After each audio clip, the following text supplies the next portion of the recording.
ಅಶ್ವಿನಿಯಿಂದ ಒಂದು ಜಾಗಕ್ಕೆ ಇವರು ಅತರ್ಗ ಹತ್ರ ಹೋಗ್ತಾ ಇದ್ದೆ. ನಾನು ಹೋಗುವಾಗ ನನ್ನ ಕಾರಲ್ಲಿ ಪೆಟ್ರೋಲ್ ಇರಲಿಲ್ಲ. ಕಾರಲ್ಲಿ ನಾನು ಬೆತ್ತದಲ್ಲಿ ಬೆತ್ತ ಇಟ್ಕೊಂಡಿದ್ದೆ. ಬೆತ್ತ ನೋಡುತ್ತೀರಲ್ವಾ, ಆ ಬೆತ್ತ ಇಟ್ಕೊಂಡಿದ್ದೆ. ನಾನು ರಾಯರು ಒಂದೇ ಒಂದು ಮಾತು ಕೇಳಿದೆ, ನಾನು ಪೆಟ್ರೋಲ್ ಹಾಕ್ಸಲ್ಲ ತಂದೆ. ಗಾಡಿ ಎಲ್ಲಾದ್ರೂ ನಿಂತ್ಕೊಂತು ಅಂದ್ರೆ ಆ ಊರಲ್ಲಿರ್ತಕ್ಕಂಥ ಯಾರಾದ್ರೂ ಕರೆದು ನಾನು ಪೆಟ್ರೋಲ್ ಹಾಕ್ಸಿದ್ದೆ. ಯಾಕಂದ್ರೆ ಎಲ್ಲಾ ಊರಲ್ಲೇ ಇದ್ದಾರೆ ಪಾಪ ರಾಯರ ಭಕ್ತರು. ನನಗೆ ಆಗ್ತಾರೆ ಒಂದು ನಂಬಿಕೆ ಇತ್ತು. ಅವತ್ತು ಒಂದೇ ಒಂದು ಮಾತು ಹೇಳಿದೆ, ನಾನು ಆ ಪೆಟ್ರೋಲ್ ಹಾಕ್ಸಿಲ್ಲ ಕಾರಲ್ಲಿ. ಸುಮಾರು ಒಂದು 36 ಕಿಲೋಮೀಟರ್ ಹೋಗ್ತಾ ಇತ್ತು ನನ್ನ ಕಾರು. ಆ 36 ಕಿಲೋಮೀಟರ್ ಅಲ್ಲಿ 36 ಕಿಲೋಮೀಟರ್ ಹೋಗ್ತಾ ಇತ್ತು. 30 ಕಿಲೋಮೀಟರ್, 25 ಕಿಲೋಮೀಟರ್, 20 ಕಿಲೋಮೀಟರ್, ಕೊನೆಯದಾಗಿ 15 ಕಿಲೋಮೀಟರ್, ಇನ್ನು 7 ಕಿಲೋಮೀಟರ್ ಮಾತ್ರ ಹೋಗ್ತಾ ಇದೆ ನನ್ನ car. Your fuel is low ಅಂತ ಹೇಳ್ತಾ ಇತ್ತು. ಅಂದ್ರೆ ನೀವು ಪೆಟ್ರೋಲ್ ಹಾಕ್ಸಿ ಅಂತ ಹೇಳಿದಾಗ ನಾನು ಹೋಗುವಾಗ ಇನ್ನು 7 ಕಿಲೋಮೀಟರ್ ಇದೆ, ನನ್ನ ಕಾರ್ ಪೆಟ್ರೋಲ್ ಹಾಕಿಸ್ಲಾ ಬೇಡ, ಇಲ್ಲ ಎಲ್ಲಾದ್ರೂ ನಿಂತ್ಕೊಂಡು ಹೋಗುತ್ತೆ. ನಾನು ಡ್ರೈವರ್ ಹತ್ರ ಕೇಳಿದೆ, ತಂದೆ ಇವತ್ತು ನನಗೂ ಎಲ್ಲರಿಗೂ ಪವಾಡ ಮಾಡ್ತೀರಾ, ನನಗೂ ಒಂದು ಪವಾಡ ಮಾಡು ಅಂತ ಕೇಳಿದಾಗ ಒಂದು ಹಂಸ ಬಂತು. ಆ ಹಂಸಲ್ಲಿ ಗಾಡಿ ಸ್ಲೋ ಮಾಡಿದೆ. ಈ ತರ ವ್ಯಕ್ತಿ ಒಬ್ರು ಬಂದ್ರು. ಅಲ್ಲಿ ನೀವು DSS ಗುರುಗಳಲ್ಲ ಅಂತಂದ್ರು. ಹೇಳಿ ಸ್ವಾಮಿ ಅಂದ್ರೆ, ನಿಮ್ಮನ್ನು ನೋಡ್ತಾ ಇದ್ದು 1.5 ವರ್ಷ ಆಯ್ತು ನಾನು ಅಂತ ಹೇಳಿದ್ರು ಅವರು. 1.5 ವರ್ಷ ಆಯ್ತು ಅಂತ ಹೇಳಿದಂತ ಅವ್ರಂತ ಒಂದು 500 ರೂಪೀಸ್ ನನಗೆ ತೆಗೆದುಕೊಟ್ರು ಅವರು. ನಾನು ದುಡ್ಡು ಇಲ್ಲಿ ಮುಟ್ಟಿಸ್ಕೊಡ್ತೀನಿ, ಗೊತ್ತಲ್ಲ, ನೋಡಿದ್ರ ವಿಡಿಯೋದಲ್ಲಿ. ವಾಪಸ್ ಅವ್ರಿಗೆ 500 ರೂಪಾಯಿ ವಾಪಸ್ ಕೊಟ್ಟೆ ನಾನು. ಆ 500 ರೂಪಾಯಿ ವಾಪಸ್ ಕೊಟ್ಟಾಗ ಇಲ್ಲ ನೀವು ದುಡ್ಡು ಇಸ್ಕೊಂಡಂಗಿಲ್ಲ, ನಾನು ಪೆಟ್ರೋಲ್ ಹಾಕ್ಸ್ತೀನಿ ಬನ್ನಿ ಅಂತ ಹೇಳಿದ್ರು. ನಾನೇನೋ 1,000 ರೂಪಾಯಿ ಪೆಟ್ರೋಲ್ ಹಾಕ್ತಾರಂತ ನಾನು ಅನ್ಕೊಂಡಿದ್ದೆ. ಅವ್ರು 1,000 ರೂಪಾಯಿ ಪೆಟ್ರೋಲ್ ಹಾಕಿಸ್ತಾರಂತ ಅಲ್ಲೇ ಪಕ್ಕದಲ್ಲೇ ಪೆಟ್ರೋಲ್ ಇತ್ತು, ಹಾಕಿಸ್ತಾರಂತ ನಾನು ಅನ್ಕೊಂಡ್ರೆ ಅವ್ರು ಫುಲ್ ಟ್ಯಾಂಕ್ ಪೆಟ್ರೋಲ್ ಮಾಡಿಸಿದ 3,300 ರೂಪಾಯಿ ಆಯ್ತು. ನಾನು ಗೊತ್ತುತ್ತಾರೆ ಅವ್ರಿಗೆ, ಗೊತ್ತುತ್ತಾರೆ. ಅವ್ರು ನೋಡಿದಾರಂದ್ರೆ ಇಲ್ಲೇ ಅರ್ಥ ಮಾಡ್ಕೊಳ್ಳಿ. ಅವ್ರು ನನ್ನ ಪಾದ ಮುಟ್ಟಿ ನಮಸ್ಕಾರ ಮಾಡಿಲ್ಲ. ಈಗ ನೀವೆಲ್ಲರೂ ಬಂದಿರಲ್ಲ, ನಾನು ನಿಮ್ಮ ಹಾಗೆ ಭಕ್ತ, ನಾನು ಗುರುಗಳಲ್ಲ, ನಿಮ್ಮ ಹಾಗೆ ರಾಯರ ಭಕ್ತ. ಇಲ್ಲಿ ರಾಯರು ಅಲ್ಲಿದಾರಂತ ತೋರಿಸ್ಕೊಡ್ತಾ ಇದ್ದೀನಿ. ಆ ವ್ಯಕ್ತಿ ರಿಟರ್ನ್ ನನ್ನ ಮೈಂಡ್ ಎಷ್ಟು ಬ್ಲಾಕ್ ಆಗಿದೆ ನೋಡಿ. ರಾಯರು ಆ ಕ್ಷಣದಲ್ಲಿ ನನಗೆ ನನ್ನ ಫೋನ್ ನಂಬರ್ ಇಸ್ಕೊಳ್ಳಿಲ್ಲ, ಪರ್ಸನಲ್ ನಂಬರ್. ಈಗ ಇನ್ನೊಂದು ನಂಬರ್ ಇದ್ರೆ ಕೊಡಿ ಅಂತ ಕೇಳ್ತಾರೆ ಯಾರು. ಆ ನಂಬರ್ ಕೂಡ ಇಸ್ಕೊಳ್ಳಿಲ್ಲ ಅವರು.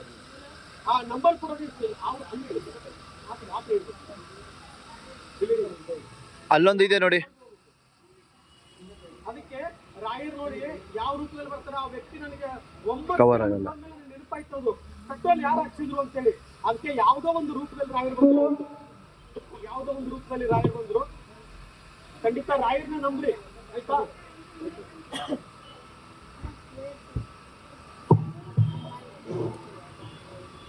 ಅದಕ್ಕೆ ರಾಯರನ್ನ ನಂಬಿ ಒಂದು ಹೆಜ್ಜೆ ಮುಂದೆ ಹಾಕಿದ್ರೆ ನಮ್ಮ ಬದುಕನ್ನೇ ಬದಲಾಯಿಸಿಬಿಡ್ತಾರೆ ಮಹಾನ್ ಗುರುಗಳು, ಗುರು ರಾಘವೇಂದ್ರ ಸ್ವಾಮಿಯವರು. ಇಲ್ಲಿ ಬೃಂದಾವನದಲ್ಲಿ ಜೀವಂತವಾಗಿ ಕುಳಿತಿರೋದು ಒಬ್ಬರೇ. ಅವ್ರ ತರ ಪ್ರತಿರೂಪಿಸಿ ಬರುವುದಕ್ಕಾಗಲ್ಲ. ನಾನು ನಿಮ್ಮಾಗಿ ಒಬ್ಬ ಭಕ್ತ ಇಲ್ಲಿ. ರಾಯರನ್ನ ಬೆಳಗಿನ ಜಾವದಲ್ಲಿ ನಾವು ಹೇಗೆ ಭಕ್ತಿಯಿಂದ ಪೂಜೆ ಮಾಡಬೇಕು ಅಂದ್ರೆ 9 ತುಪ್ಪದ ದೀಪ ಹಚ್ಚಿ 2 ತುಪ್ಪದ ದೀಪವನ್ನು ಸೈಡಲ್ಲಿ ಹಚ್ಚಿ, ಇವಾಗ ವೆಲ್ಕಮ್ ಅಂತ ಹೇಳ್ತಾರಲ್ಲ, ಗೊತ್ತಲ್ಲ ನಿಮ್ಗೆ? ನೀವು ಯಾರಾದ್ರೂ ಕರಿಬೇಕು ಮನೆಯಲ್ಲಿ ವೆಲ್ಕಮ್ ಮಾಡ್ತೀವಿ, ಗೊತ್ತಲ್ಲ? ಅದೇ ರೀತಿಯಾಗಿ 2 ತುಪ್ಪದ ದೀಪ ಹಚ್ಚಿದ ಮೇಲೆ ನಿಮ್ಮ ಕೋರಿಕೆಯನ್ನು ಬರೆಯಬೇಕು. ಫಸ್ಟ್ ನಿಮ್ಗೆ ಏನ್ ಕೆಲಸ ಆಗ್ಬೇಕು? ಸಂತಾನ ಭಾಗ್ಯ ಆಗ್ಬೇಕಾ, ಮದುವೆ ವಿಚಾರ, ಅಥವಾ ನಿಮ್ಮ ಕೋರ್ಟ್ ವಿಚಾರ ಇದೆಯಾ, ಅಥವಾ ಎಷ್ಟೊಂದು ವೈಟ್ ಪೂಜೆ ಮಾಡಿ ನಿಮ್ಮ ಕೋರಿಕೆಯನ್ನು ಹಾಕಿ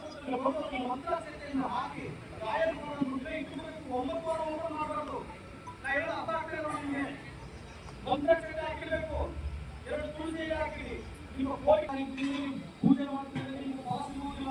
ಒಂದು ಸಲ ಶನಿ ಕೂರ್ತಂದ್ರೆ 7 ವರ್ಷ, 14 ವರ್ಷ, 20 ವರ್ಷ ಶನಿ ಕೂರುತ್ತೆ. ಅದಕ್ಕೆ ನೀವು ಭಕ್ತಿಯಿಂದ ಹೇಗೆ ಪೂಜೆ ಮಾಡಬೇಕು ಅಂದ್ರೆ 9 ತುಪ್ಪದ ದೀಪ ಹಚ್ಚಿ ನಿಮ್ಮ ಕುಲದೇವರಿಗೆ 9 ಸತಿ ಆರತಿ ಬೆಳಗಬೇಕು. ನಿಮ್ಮ ಕುಲದೇವರಿಗೆ ಆರತಿ ಬೆಳಗಿದ ನಂತರ ಗುರು ರಾಘವೇಂದ್ರ ಸ್ವಾಮಿಗೆ 9 ಸತಿ ಆರತಿ ಬೆಳಗಬೇಕು. 9 ಸತಿ ಆರತಿ ಬೆಳಗಿದ ನಂತರ ಮತ್ತೆ ರಿಟರ್ನು ನಿಮಗೆ ಏನು ಕೋರಿಕೆ ಬಂದಿರ್ತಲ್ಲ, ಪದೇ ಬರೆಯುವುದಿಲ್ಲ. ಎಷ್ಟು ಗುರುವಾರ 8 ಗುರುವಾರವರೆಗೂ 9 ತುಪ್ಪದ ದೀಪ ಹಚ್ಚಿ, ಇಲ್ಲಿ ಕೊನೆಯ ವಾರ ಮಾತ್ರ ಆಗುತ್ತೆ. 11 ದೀಪ ಹಚ್ಚಬೇಕು, 21 ದೀಪ ಹಚ್ಚಬೇಕು, ಅಥವಾ 5 ದೀಪ ಹಚ್ಚಬೇಕು, 54 ದೀಪ ಹಚ್ಚಬೇಕು. ಇಷ್ಟೇ ವ್ಯತ್ಯಾಸ. ನಾ ಬೇರೆ ಏನು ತಿಳಿಸ್ಕೊಳ್ತಾ ಇಲ್ಲ, ಬೇರೆ ಏನು ತಿಳಿಸ್ಕೊಳ್ತಾ ರಾಯರಿಗೆ ನೀವು ಭಕ್ತಿಯಿಂದ ಪೂಜೆ ಮಾಡಿ ನಿಮ್ಗೆ ಖಂಡಿತ ಒಳ್ಳೆಯದಾಗುತ್ತೆ. ಆ ಕೋರಿಕೆಯನ್ನು ಏನ್ ಬರ್ಲಿಕ್ಕಿರ್ತಿರಲ್ಲ ಅದು ಬರ್ಲಿಕ್ಕಿದ್ದನ್ನು ನವೀನ್ ಅವರು ಬರೆದಿರ್ತಾರೆ. ನವೀನ್ ಅವರು ಕಾಗದ ಪತ್ರದಲ್ಲಿ ಬರೆದಿರ್ತಾರೆ. ಗುರು ರಾಘವೇಂದ್ರ ಸ್ವಾಮಿಯವರು ಅನುಗ್ರಹ ಮಾಡ್ತಾರೆ. ಗಂಗೆ ಓಪನ್ ಮಾಡಿ ನೋಡ್ತಾರೆ. ಗಂಗೆ ತಾಯಿ ಹರಿವು ನೀರಿಗೆ ಬಿಡಬೇಕು. ಈ 3 ಜನ ಬಿಟ್ಟರೆ ಯಾರು ನೋಡುವುದಿಲ್ಲ. ನಿಮ್ಮ ಮನೆಗೆ ನಿಮ್ಮ ಶ್ರೀಮತಿಯವರಾಗಲಿ ನಿಮ್ಮ ಮಕ್ಕಳಾಗಲಿ ಯಾರಿಗೆ ತೋರಿಸ್ಬೇಕು. ಅದನ್ನ ನವೀನ್ ಅವರು ಬರೆದಿರ್ತಾರೆ. ನಿಮಗೆ ಶ್ರೀಮತಿಯವರ ಹತ್ರ ಕೇಳ್ಕೊಳ್ಳಿ, ಏನು ಕಷ್ಟ ಇದೆ, ಏನ್ ತೊಂದರೆ ಇದೆ, ಅದನ್ನೆಲ್ಲ ಒಂದು ಕಾಗದ ಪತ್ರದಲ್ಲಿ ಬರೆದಿಟ್ಟು ಅವ್ರು ಮುಂದೆ ಕುಂದಿತ್ತು. ನೀವು ಬರೆದು ಬಿಡಿ ಅಂತ ಬರೆದು ಅದಕ್ಕೆ ಮಂತ್ರಾಕ್ಷತೆ ಹಾಕಿ ಇಟ್ಟು 9 ವಾರ ಓಪನ್ ಮಾಡ್ಬಾರ್ದು. 9 ವಾರ ಕಳೆದ ನಂತರ ಆ ಮನೆಯಲ್ಲಿರ್ತಕ್ಕಂಥ ಸದಸ್ಯರು ಎಲ್ಲರೂ ತಿನ್ಬಹುದು ಮಂತ್ರಾಕ್ಷತೆಯಲ್ಲಿ. ಆ ಬರೆದಿರೋ ಕಾಗದ ಪತ್ರವನ್ನು ಅರಿಯೋ ನೀರಿಗೆ ಬಿಟ್ಟು ಅವಾಗ ನಿಮ್ಗೆ ಫಾರ್ವರ್ಡ್ ಆಗುತ್ತೆ. ಓಪನ್ ಚಾಲೆಂಜ್ ಮಾಡಿರ್ತೀನಿ ಸ್ವಾಮಿ, ಈ ವ್ಯಕ್ತಿಯ ನೋಡಿ ಅಲ್ಲಿ ನಾಗೇಶ್ ಅಂತ ನೋಡಿ ಅವ್ರಿಗೆ ಸೂರಪೇಟೆ ಅಲ್ಲಿ ಹೋದಂತ ಸಂದರ್ಭದಲ್ಲಿ ಅವ್ರಿಗೂ ಕೂಡ ಫಾರ್ವರ್ಡ್ ಆಯ್ತು. ಗಂಡು ಮಗು ಆಗುತ್ತೆ ಅಂದ್ರೆ ಗಂಡು ಮಗುನೇ ಆಯ್ತು. ಇವ್ರಿಗೆ ಸುಮಾರು 10 ಲಕ್ಷ ದುಡ್ಡು ಬಂತು. ಈ ವ್ಯಕ್ತಿಗೆ ಇಲ್ಲಿಂದ ನೋಡಿ 10 ಲಕ್ಷ ದುಡ್ಡು ಬಂತು, 1 ಲಕ್ಷ ದುಡ್ಡು ಬಂತು ಭಕ್ತಿಯಿಂದ ಪೂಜೆ ಮಾಡಿದ್ದಕ್ಕೆ. ಅದೇ ರೀತಿಯಾಗಿ ಇಲ್ಲಿ ನಮ್ಮ ಯಾರವರು ಕೊಪ್ಪಳದಲ್ಲಿ ಎಲ್ಲಿದ್ದಾರೆ ಅವರು, ಈ ವ್ಯಕ್ತಿ ನೋಡಿ, ಈ ವ್ಯಕ್ತಿ ಎಲ್ಲಿ ರಾಜಮಂಡ್ರಿಯಿಂದ ಬಂದಿದ್ದಾರೆ. 9 ಕಿಲೋಮೀಟರ್ 1.5 ವರ್ಷದಿಂದ ಹುಡುಕ್ತಾ ಇದ್ದಾರೆ ಅವರು, ಸಿಕ್ಕಿಲ್ಲ ಅವರಿಗೆ. 1.5 ವರ್ಷದಿಂದ ಸಿಕ್ಕಿಲ್ಲ. 9 ಕಿಲೋಮೀಟರ್ ಪಾದಯಾತ್ರೆ 4ನೇ ತಾರೀಕಿಗೆ ಇಟ್ಟಂತ ಸಂದರ್ಭದಲ್ಲಿ ನನ್ನ ಜೊತೆ ಪಾದಯಾತ್ರೆ ಮಾಡಿದಾಗ ಅವ್ರಿಗೆ ಶುಗರ್ ಇದೆ, ಬೆರಳು ಕಟ್ ಮಾಡಬೇಕಿದ್ರು ಡಾಕ್ಟರು. ಅದನ್ನ ಕಾಲಲ್ಲಿ ಆಣೆ ಆಗಿತ್ತು ಅವ್ರಿಗೆ. ಆಣೆಯನ್ನು ಸುಮಾರು ವರ್ಷ ಆಗಿತ್ತು ಅಂತ ಇತ್ತು ಅವ್ರಿಗೆ. ಮಕ್ಕಳು ಫೀಸೆಲ್ಲ ದುಡ್ಡು ಬಂದಿತ್ತು ನಿಮಗೆ. ಆ ದುಡ್ಡು ಕೂಡ ಬಂತು ಎಲ್ಲಿ 9 ದಿವಸ ಪಾದಯಾತ್ರೆ ಮಾಡಿದ ಮೇಲೆ. ಅದ್ಭುತವಾಗಿ ಪವಳತಿ. ಇವತ್ತು ಶುಗರ್ 500, 450, 500 ಇತ್ತು ಅವ್ರ ಶುಗರು. ಇವತ್ತು 120, 130, 140 ಶುಗರು. ಹೌದಾ? ಅವರೇ ಬಂದಿರೋದು, ಅವ್ರು ನಿಂತ್ಕೊಂಡು ಬಂದಿದ್ದಾರೆ.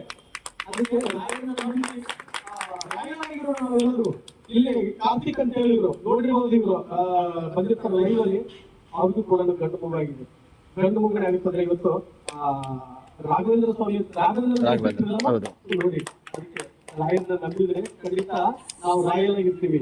ಇಲ್ಲಿ ರಾಯರ ತರ ಇನ್ನೊಬ್ಬರು ಪ್ರತಿರೂಪ ಬರುವುದಕ್ಕಾಗಲ್ಲ. ನಾವು ರಾಯರಲ್ಲ, ನಾವು ಗುರುಗಳಲ್ಲ, ನಿಮ್ಮ ಹಾಗೆ ಸಾಧಕವಾದ ಒಬ್ಬ ಭಕ್ತ. ಅರ್ಥ ಆಯ್ತಂದ್ರೆ ಸುಮಾರು ಜನಕ್ಕೆ ಪೌಡ್ ಆಗಿದೆ, ನಾನು ಎಲ್ಲಿ ಪೌಡ್ ಆಗಿರ್ತೋ ಅದ್ರ ಪೌಡರ್ನ ಲೈವ್ ಹಂಚ್ಕೊಂತೀನಿ ನಾನು. ಬೇರೆ ಹಿಂದೆ ಮುಂದೆ 20 ವರ್ಷದಿಂದ ಎಣ್ಣೆ ಹೊಡಿತಾ ಇದ್ದಾರೆ. 20 ವರ್ಷದಿಂದ ಎಣ್ಣೆ ಕುಡಿಯುವಂತವ್ರು ಇವತ್ತು ಬಿಟ್ಟಿದ್ದಾರೆ. ಇವತ್ತು ನಿಮ್ಮೆಲ್ಲರಿಗೋಸ್ಕರ ನಾನು ಅಳಿದು ಹೋಗ್ತಾ ಇದ್ದೀನಿ. ನನ್ನ ಜೀವನದಲ್ಲಿ ನಾಳೆ ಇನ್ನೂ ಅಡೆತಡೆಗಳು ಬರ್ತವೆ. ಇವತ್ತು ಮೊನ್ನೆ ನೀವೇ ನೋಡಿದ್ರೆ ಅಡೆತಡೆಗಳು ನಾನು ಏನು ಅನ್ಕೊಂಡಿಲ್ಲ. ಅದನ್ನ ನಾನು ನಂಬಿರೋದು ಗುರು ರಾಘವೇಂದ್ರ ಸ್ವಾಮಿ ಅವ್ರನ್ನ ಮಾತ್ರ.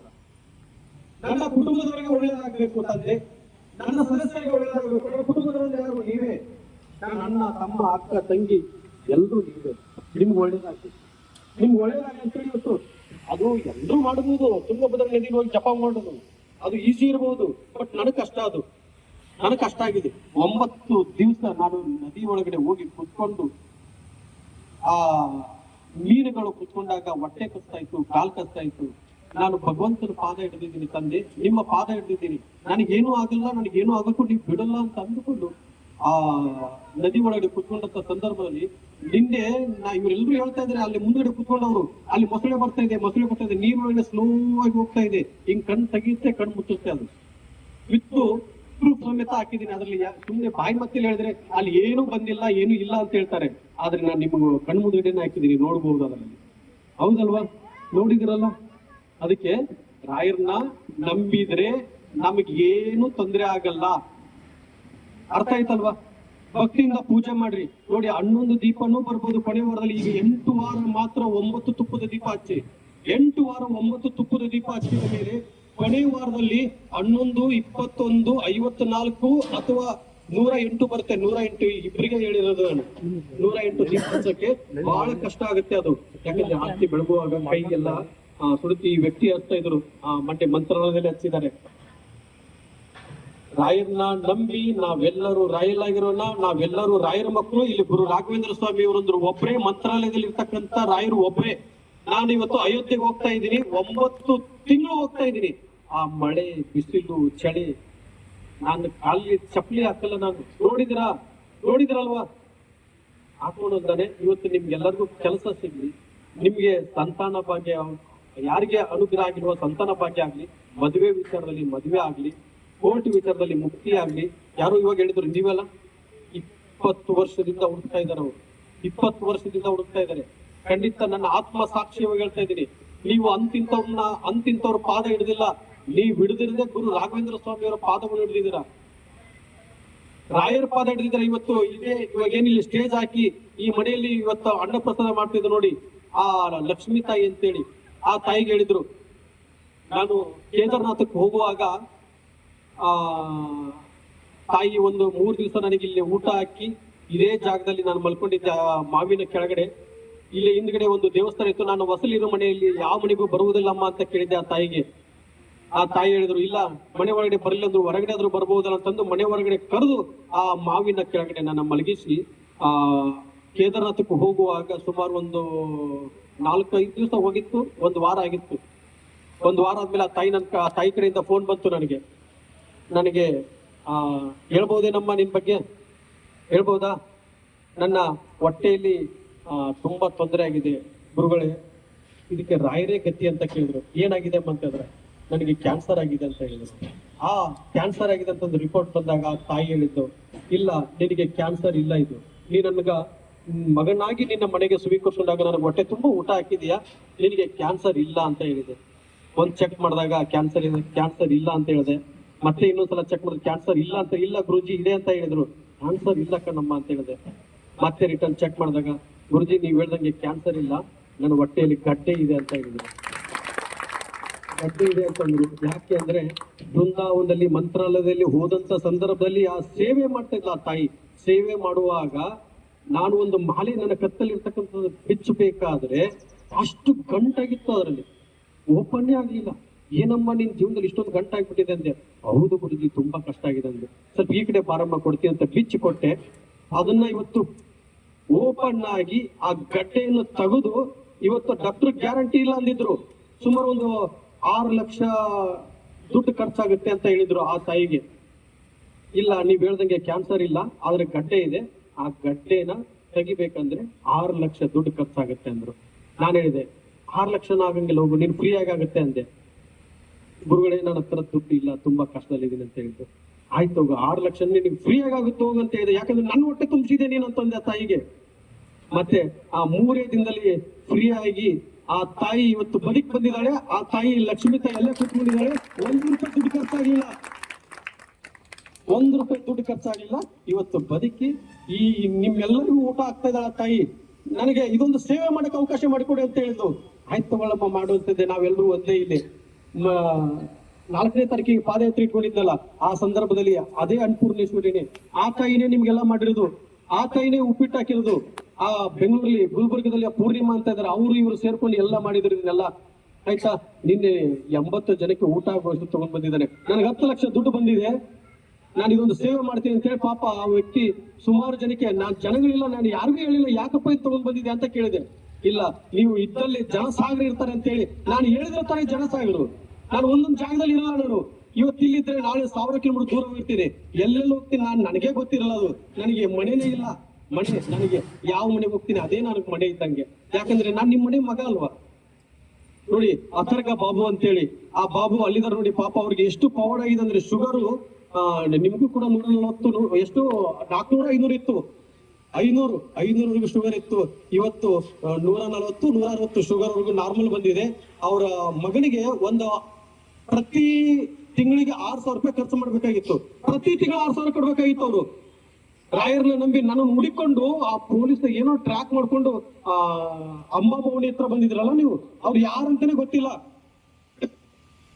ಅಲ್ಲಿವರೆಗೂ ಬಂದು ನನಗೆ ಹೊಟ್ಟೆ ತುಂಬಾ ಊಟ ಮಾಡಿಸಿ ಅವ್ರ ಶ್ರೀಮತಿಯವರು ಅವ್ರು ಸಿಗಲ್ಲ, ಇಷ್ಟೆಲ್ಲ ಯಾಕೆ ನೀವು ಇದನ್ನ ಮಾಡ್ತೀರ ಅಂತ ಹೇಳಿದಾಗ ಸಿಗ್ತಾರಪ್ಪ ಅಂತಂದು ನಂಬಿಕೆ, ಆ ನಂಬಿಕೆಯಿಂದ ಬಂದ್ರು. ಇವತ್ತು ಅವ್ರಿಗೆ ಸುಮಾರು ಪೌಂಡ್ ಒಂದು 2 ಟ್ಯಾಕ್ಟ್ರಿ ಕೊಂಡ್ಕೊಂಡ್ರು. 6 ಪೌಂಡ್ ಆಗಿದೆ. 2 ಟ್ಯಾಕ್ಟ್ರಿ ಹೊಸದಾಗಿ ಟ್ಯಾಕ್ಟ್ರಿ ಕೊಂಡ್ಕೊಂಡ್ರು. ಅದೇ ರೀತಿಯಾಗಿ ದುಡ್ಡು ಬಂತು, 2 ಲಕ್ಷ ದುಡ್ಡುವರೆಗೂ ಬಂತು. ಬರ್ಲಾರ್ದಂತ ದುಡ್ಡು ಬಂತು. ಆ ಮಗನ ಕಾಲೇಜಿಗೆ ಫ್ರೀ ಆಗಾಯ್ತು. ಅವ್ರು ಹೆಲ್ತ್ ವಿಚಾರದಲ್ಲಿ ಶುಗರ್ ಅನ್ನು ಕಮ್ಮಿ ಆಯ್ತು. ಅದಕ್ಕೆ ರಾಯರ್ನ ನಂಬೋಣ. ರಾಯರ್ ನಮ್ಮನ್ನ ಯಾವತ್ತೂ ಕೈ ಬಿಡುವುದಿಲ್ಲ. ಅರ್ಥ ಆಯ್ತಲ್ವಾ? ನಂಬ್ತೀರಾ ರಾಯರ್ನ? ಸುಮಾರು ಊರಿಂದ ಬಂದಿದ್ದಾರೆ, ಸುಮಾರು ಕಡೆಯಿಂದ ಬಂದಿದ್ದಾರೆ. ನಾನಿಲ್ಲಿ ಏನೂ ಇಲ್ಲ, ನಾನೇನು ಅಲ್ಲಿ ರಾಯರ ನೋಡಿ ನಂದು ಅಂತ ನಾನು ಏನು ಕೊಡ್ತಾ ಇಲ್ಲ ನಿಮಗೆ. ನಂದು ಅಂತ ಕೊಡ್ತಾ ಇರೋದು ಏನು ಇಲ್ಲ. ನಾನು ಏನ್ ಕೊಡ್ತಾ ಇದ್ದೀನಿ, ನಂದು ಅಂತ ಕೊಡ್ತಾ ಇರೋದು ಟೈಮ್ ಮಾತ್ರ ಕೊಡ್ತಾ ಇದ್ದೀನಿ.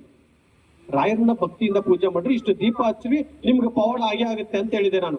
ಇವಾಗ ಈ ಕೃಷ್ಣ ಅವರು ಬಂದಿದ್ರು, ಎಲ್ಲಿದ್ರು ಕೃಷ್ಣ ಅವರು? ರೆಸ್ಟ್ ಮಾಡ್ತಾರೆ. ಇಲ್ಲ, ಆಯ್ತು. ಆ ಕೃಷ್ಣ ಅವ್ರಿಗೂ ಹೇಳ್ತಾ ಇದ್ದೀನಿ, ಓಪನ್ ಆಗಿ ಹೇಳಿದ್ದೆ ನಾನು ಅವ್ರಿಗೆ, ಕೃಷ್ಣ ಅವ್ರಿಗೆ. ಆ 3 ದಿವಸ ಸೇವೆ ಮಾಡಿದೆ ಸತತವಾಗಿ. 3 ದಿವಸ ಸೇವೆ ಮಾಡಿದಾಗ ರಾಯರನ್ನ ನಂಬಿದ್ದಕ್ಕೆ ಆ ವ್ಯಕ್ತಿಗೆ 4 ಕೋಟಿ ದುಡ್ಡು ಬಂತು. 4 ಕೋಟಿ. ನನಗೆ ಆಶ್ಚರ್ಯ ಆಯ್ತದ, 4 ಕೋಟಿ ದುಡ್ಡು ಹೇಗೆ ಬಂತು ಅಂತಂದು. ಇಲ್ಲ ಅಪ್ಪಾಜಿ, ನಾನು ರೋಡ್ ಕಾಂಟ್ರಾಕ್ಟರ್ ಮಾಡ್ತೀನಿ, ನನಗೆ ದುಡ್ಡು ಬಿಲ್ ಸ್ಯಾಂಕ್ಷನ್ ಆಗಿರ್ಲಿಲ್ಲ ಅಂತ ಹೇಳಿದ. ಬಿಲ್ ಸ್ಯಾಂಕ್ಷನ್ ಆಗಿಲ್ಲ, ಏನ್ ಯಾವ ರೀತಿ ಅಂತ ನನಗೆ ಕೇಳಕ್ ಕುತೂಹಲ. ಇದು ರಾಯಣ್ಣ ಭಕ್ತಿಯಿಂದ ಪೂಜೆ ಮಾಡಿದೆ, ದುಡ್ಡು ಹೇಗೆ ಬಂತು ನಾನು ಕೇಳ್ಬೇಕಲ್ವಾ? ಅದಕ್ಕೆ ಹೆಂಗ್ ಬಂತು ಅಂತ ಕೇಳಿದಾಗ, ಅಪ್ಪಾಜಿ ನಾನು ಬೆಂಗಳೂರಿಗೆ ಹೋಗ್ತಾ ಇದ್ದೀನಿ ಇವಾಗ, ಅಲ್ಲಿ ನೋಡಿದ್ರೆ 1.5 ಕೋಟಿ ನನಗೆ ಬಿಲ್ ಸ್ಯಾಂಕ್ಷನ್ ಆಗಿದೆ ಅಂತ ಹೇಳಿದ್ರು. 1.5 ಕೋಟಿ ಅಷ್ಟೇ. ಆಯ್ತು, ನೀನು ಸೇವೆ ಮಾಡಿದ್ಯಾ? ನನಗೆ ಸೇವೆ ಮಾಡಿಲ್ಲ, ನೀನ್ ರಾಯಲ್ ಸೇವೆ ಮಾಡಿದೆ ಅಂತ ಹೇಳಿ ಕಳಿಸಿದೆ. ಆ ವ್ಯಕ್ತಿ ಇವತ್ತು ಹುಡುಕೊಂಡು ನನ್ನ ಹಿಂದನೇ ಬಿದ್ದಿದ್ದಾನೆ. ಯಾಕಂದ್ರೆ ಅಲ್ಲಿ 1.5 ಕೋಟಿ ಮಾತ್ರ ಬಿಲ್ ಸ್ಯಾಂಕ್ಷನ್ ಆಗಿತ್ತು. ಮಧ್ಯಾಹ್ನ ಇದ್ರು, 4 ಗಂಟೆ 2 ಗಂಟೆವರೆಗೂ ಆಯ್ತು, ಅಪ್ಪಾಜಿ 1.5 ಕೋಟಿನ ಕೊಟ್ಟಿದ್ದಾರೆ. ನೀನ್ ರಾಯರನ್ನ ನಂಬಿದ್ಯಾ, ರಾಯರ ಭಕ್ತನ ನೀನು ಸೇವೆ ಮಾಡಿದ್ಯಾ? ನಾನು ಕೇದಾರನಾಥಕ್ಕೆ ಹೋಗುವಾಗ ನನಗೆ ಅಷ್ಟು ಸೇವೆ ಮಾಡಿಲ್ಲ ನೀನು, ನನ್ನ ಹೊಟ್ಟೆ ತುಂಬಾ ಊಟ ಮಾಡಿ ನನಗೆ ಕಣ್ ತುಂಬಾ ನಿದ್ದೆ ಕೊಟ್ಟು ಸಂತೃಪ್ತಿಯಾಗಿ ನಾನು ಕಳಿಸ್ಕೊಟ್ಟಿದ್ದೆ ಅಂತ ಹೇಳಿದ್ದೆ ಆ ವ್ಯಕ್ತಿಗೆ. ಆ ವ್ಯಕ್ತಿ 3 ಗಂಟೆ ಆಯ್ತು, ಅಪ್ಪಾಜಿ ಇನ್ನೂ 1.5 ಕೋಟಿನ ಕೊಟ್ಟಿದ್ದಾರೆ ಅಂತ ಹೇಳಿದ್ರು. ಈ ಅಲ್ಲೇ ಇರು, ತಾಳ್ಮೆ ಇರು, ಯಾಕಷ್ಟು ಅರ್ಜೆಂಟ್ ಪಡ್ತೆ ಅಂತ ಕೇಳಿದೆ. ಆಯ್ತು ಅಪ್ಪಾಜಿ ಅಂತ ಹೇಳಿ ತಾಳ್ಮೆಯಿಂದ ಇದ್ದ. ಮತ್ತೆ ರಿಟರ್ನ್ 4 ಗಂಟೆ ಆಯ್ತು. 4 ಗಂಟೆಗೆ ಅಲ್ಲಿ ಜಯನಗರ ಮಠಕ್ಕೆ ಹೋಗಿ ಬಂದ್ರು ಅಂತ ಅನ್ಸುತ್ತೆ ಅವರು. 4 ಗಂಟೆ ಆಯ್ತು, ನೀನ್ ಆಮೇಲೆ ನನಗೆ ಫೋನ್ ಮಾಡ್ತೀನಿ ಅಂತ ಅಷ್ಟೇ ಒಂದೇ ಮಾತು ಹೇಳಿದೆ ನಾನು. ಹೇಳಿದಾಗ ಮತ್ತೆ ರಿಟರ್ನ್ ಈ ಯಾದಗಿರಿ ಬಿಲ್ ಎಷ್ಟಾಗಿತ್ತು ನೋಡ್ರಿ ಅಂತ ಕೇಳಿದ್ರು. 4 ಕೋಟಿ ಅಂತ ಹೇಳಿದ್ರು. 4 ಕೋಟಿ ಯಾಕೆ ಕಳಿಸ್ರಿ ಬಿಲ್ ಅಂತ ಕೇಳಿದ್ರು. ಇದೇ ರಾಯರ ಪವಾಡ. 1.5 ಕೋಟಿ ಆಗಿರೋದು ಬಿಲ್ 1.5 ಕೋಟಿ ಆಗಿದೆ, ಅದನ್ನ ಕ್ಯಾನ್ಸಲ್ ಮಾಡಿ 4 ಕೋಟಿ ಕೊಟ್ಟು ಕಳಿಸಿದ್ರೆ ನನಗೆ 4 ಕೋಟಿನೇ ಬೇಕಾಗಿತ್ತು. ಯಾಕಂದ್ರೆ ನಾನು ಬೇರೆಯವ್ರ ಹತ್ರ ದುಡ್ಡು ತಗೊಂಡು ಬಂದು ನಾನು ಇವತ್ತು ಸಾಲವನ್ನು ಮಾಡಿದ್ದೀನಿ ಅಂತಂದ್ರೆ ನನಗೆ ಅದನ್ನ ಯಾಕಂದ್ರೆ ಬಡ್ಡಿ ಕಟ್ಟಕ್ಕಾಗಲ್ಲ, ನನ್ ದುಡ್ಡು ಬರೋದು ಬಂದ್ಬಿಡ್ಲಿ ಅಂತ ಹೇಳಿದ್ರು. ಅವ್ರ ಜೊತೆ ಇನ್ನೊಬ್ರು ಶರಣಯ್ಯ ಸ್ವಾಮಿ ಅಂತ ಇರ್ತಾರೆ, ಮದುವೆ ಆಗಿ 11 ವರ್ಷ 13 ವರ್ಷ ಆಗಿದೆ ಅವ್ರಿಗೆ, ಮಕ್ಕಳಾಗಿರ್ಲಿಲ್ಲ ಅವ್ರಿಗೆ, ಮಕ್ಕಳಾಗಿಲ್ಲ 13 ವರ್ಷ ಆದ್ರೂ. ಆದ್ರೆ ಇವತ್ತು